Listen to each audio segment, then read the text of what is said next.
Hello everyone, আজকে তোমাদের সাথে শেয়ার করব শীতকালে গরম গরম ভাতের সাথে অথবা রাতে গরম রুটির সাথে খাওয়ার জন্য একটা খুব সুস্বাদু রেসিপি। সেটা হলো বেগুন ভর্তা।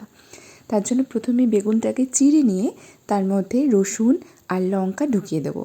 ঢুকিয়ে দেওয়ার পরে টমেটো আর বেগুনটাকে পুড়িয়ে নেব গ্যাসে। পুড়িয়ে নেওয়ার পর ওপরে চামড়াটাকে খুব সুন্দর করে ছাড়িয়ে পরিষ্কার করে ভালো করে ম্যাশ করে নেব টমেটো আর বেগুনটাকে।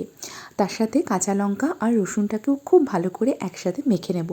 এরপর কড়াইতে তেল নিয়ে একটু জিরে ফোড়ন দিয়ে কুচনো পেঁয়াজ দিয়ে একটু ভেজে নুন, হলুদ, জিরে গুঁড়ো, ধনে গুঁড়ো, লঙ্কা গুঁড়ো আর একটুখানি গরম মশলা দিয়ে হালকা ভেজে এর মধ্যে মেখে রাখা মিশ্রণটা দিয়ে দিতে হবে।